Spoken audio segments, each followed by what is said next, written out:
It looks like Jake Paul's going to be in pain a little bit longer than he expected after his knockout from Anthony Joshua.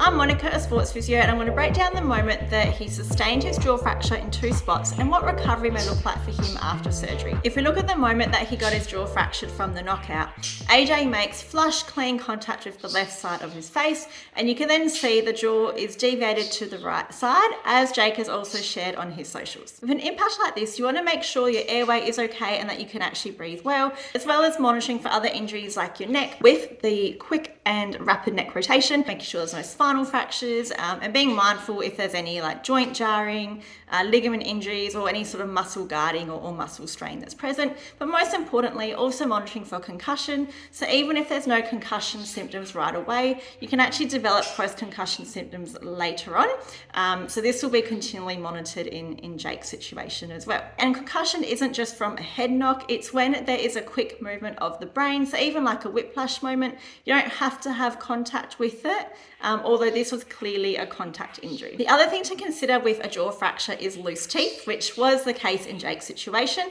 It's a really common thing that can happen with any facial fractures, as well as symptoms like your numbness or tingling, especially around the teeth, like the lower teeth, your lips and your chin. They're also monitoring for any headaches, dizziness, nausea, blurred vision, as not only from any sinister causes, but also the neck and the jaw can actually refer and recreate these symptoms too.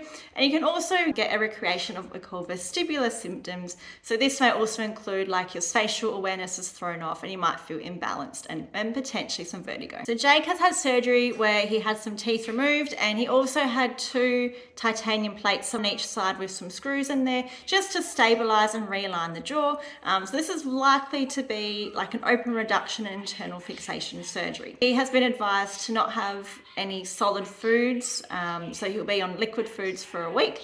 And it is likely in this time that, yes, he'll be in a lot of pain, but he can also develop a lot of stiffness from allowing the bones to heal in this position. So depending when he gets cleared by the surgeon, he'll then be allowed to start some light, gentle exercise and activity, typically anything that doesn't elevate your heart rate too much or your blood pressure. And he may also get the clearance to start what we call passive exercises, where you're moving the jaw yourself to not let the muscles do much of the work. He will then likely be progressed into what we call active exercises, where you then get the muscles to do as much of the movement as you can. So things like opening and closing and moving the jaw side to side. However, it is advised generally from the start that he still tries to keep talking, which I'm sure he'll be very happy with, as you don't want to have a significant disuse of that muscle. It's fine, right? Yeah. The movements will be really important, as you can get quite stiff as the bones are healing. The surgeon is then usually the one that will advise when he's able to start strenuous activity, so activities that will increase your heart rate and your blood pressure. Usually after jaw surgery, they advise no contact sport for 8 weeks, which does match up with his medical suspension time of 60 days.